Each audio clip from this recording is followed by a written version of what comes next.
Hey guys, it is Angry Dad Podcast again. Today, rather than going off the deep end and ranting about something, we've actually got Genevieve Parkinson Hi here, guys.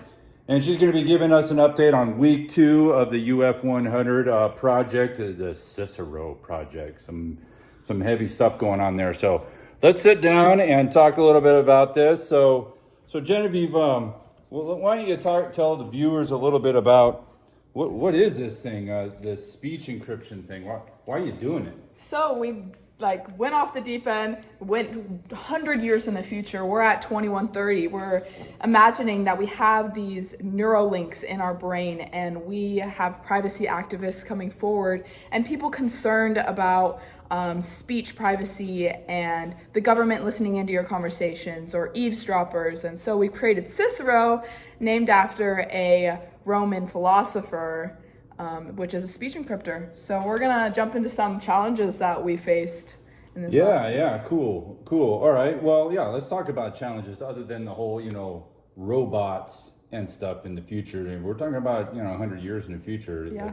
Don't you think the robot attack is more important to be concerned about right now? We're gonna think that we don't have to deal with that. We just have to deal with humans and how annoying they are and how involved in everyone's business they are. And so some problems that we faced in the last week or two is we've been in such an ambitious mindset that it's been really hard to tone down our imagination and turn it into a tangible state. We're steps ahead, and this is a technology that's combating a technology that hasn't even been invented yet. So we're facing a lot of unknowns and hypotheticals, and we really need to change our perspective and go from 100 years to a more grounding present perspective and focus on some technology that we already know. Okay. So when it comes to what the solutions of these problems that you're trying to face, is that the area you're focusing on? Or, kind of elaborate there a little bit. Yeah, we're trying to focus more on technology that we already know is starting to be invented, and we want to expand that. We're kind of taking that technology and over dramatizing it, or just thinking of how we can make it bigger and better, or in this case smaller, because it's going to go into the molar, into the tooth, which is going to be a very small part of human anatomy. And then another concern that we've been focusing on is the defiance of our security. A lot of people are saying, well, if this is so far in the future, aren't we going to have people that can work around your encryption and beat the security? And so we're trying to think about what type of security measures that can be taken. That makes sense. So basically taking worst case scenario, over traumatizing it, and then thinking about all the what ifs. Yes. Niels Postman questions we're working on answering, which is a lot of the what ifs and some things that maybe Facebook or technology we have today should have thought about. Yeah, that makes sense. And the robot thing. Yeah. Keep that in the back of your head. Yep. That's a concern. Should be. So have you gotten to the point that you actually got maybe a peer review or some feedback from some stakeholders? If so, were there some comments, some things that you might be able to implement from that? Yeah. Last class, we got to meet with our peers and go over a kind of whiteboard presentation where everyone gave their ideas and we got some constructive criticism, which is a huge part of the creative process because that's how we're going to make our innovation better. And seeing with a fresh pair of eyes all of these concerns that were brought forward brought some really new, innovative ideas. And so 9 3/4, another team in UF100, had brought up the idea of how annoying giving everyone your privacy key would be if you were in a big meeting or at a convention or some sort of cathedral where you want to hear the conversation that's going on around you. So we came up with this idea called Cicero spaces, where it would be these kind of, if you can envision it, like a biome or these big bubbles where people can come inside and it's an open conversation. And this can be used in places where like schools or, like I said, cathedrals, theaters, where we want everyone to hear the conversation, everyone to be part of this conversation. So that was a really interesting idea. We also heard from Pink Dragons, which talked about the concern about age restrictions and if kids would use this to not listen to their parents to block out authority figures, or if this would be used in schools. So we decided to put an age restriction on this invention to 18, maybe so kids are out of the house, out of school, they have more of a developed brain to accept the consequences and the terms of this invention. And we also want to make sure all the baby teeth are out, obviously, because it is going to be drilled into the jawbone and replacing one of your molars. So we don't want those baby teeth there. Okay, well, no, that's practical application. I can also think of some pretty horrific, workarounds to that technology hurdle. Yeah. Okay. And then I think we heard from 9 3/4 again on one last thing, which was a huge thing we're concerned about in the future is political issues and corruption and what our government's going to look like 100 years in the future, if not farther in the future. And we want to make sure that this device isn't going to block out other political parties or other people's opinions and create bias during election year or during some sort of corrupt scandal. We want the people, the citizens, to be able to hear from every side of the political parties and be able to vote accordingly. Oh, yes. A governing body. Yes. Then who governs the governing body? We don't know. We're just going to have to take it one day Yeah, at a I'm time. full of ideas. You should call me sometime. Yeah. I'll keep it in mind. All right. Have to get your number after the show. All right, that's great.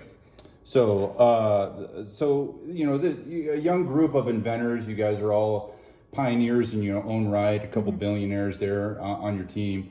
Help funding the project. Yep. So, what are some challenges as a group that you've faced, over the last couple of weeks of working together? So, with this fast-paced course, it's 5 weeks. We're already at the end of week 2, about to go into week 3. We've had to collaborate and get to know each other at a fast pace. And so I believe through that, getting to know each other, we've had positive group dynamics, but we've also realized that we have a lot of clashing type A personalities. And so everyone is such a creative thinker, and we've just got all these amazing ideas brought to the table that it's really hard to come to one conclusion. And we're really trying to work on our compromising and how to take all of our big, amazing ideas and create it into one team effort, into one solid idea. So how do you do that? Because that's even beyond the scope of this innovative project. How are you guys specifically going to solve that problem? We have been meeting up in person, doing Zoom meetings. We've been doing a lot of team bonding, things outside of the project. And I think it's really helped to hear everyone's constructive criticism, because we take each other's ideas and we kind of distill them down and then criticize until we all agree on where it needs to be changed or where we can add something. And so using active listening and critical thinking, we've applied those to the creative process and together worked as a team to come down to that one idea. I know. So pretty aggressive project. Yeah. Aggressive timeline. I mean, it's a good thing that you got some good funding to kind of move this thing along. And of course, you're going to have to go get some more venture capital kind of to really kind of spearhead it, right? So, when it comes to timeline, you got to build prototypes and everything. Right. Are you concerned about? How are you going to complete the timeline? It just seems ridiculous to me. It is fast paced, but we've got some highly determined people on our team, and our time management is astronomical. We are 3 to 5 days ahead of the given timeline that is recommended for this type of invention. But obviously, we're gonna have to make changes to our invention constantly. This is a constantly changing process, but we're being held accountable, and everyone is personally holding themselves accountable, and we're holding each other accountable. We're constantly communicating of where we are in the project. And with prototypes right now, we have prototypes set to be made by early next week. We're in the schedule. We went to the Maker Lab. We're talking to these creators about how we can take our low-tech prototype due next week. We're thinking about using some sort of clay or mold to make a tooth, breaking apart some old electronics, putting, computer chips in to kind of represent that technology embedded in the tooth. And we're going to take that and we're going to blow it up, huge scale, so we can see the inside of the tooth. So you know, I see if you're going to go prototypes, that means you already got some supplies created, set aside. You already got storyboards created to kind of understand what your primary user expectations are going to be.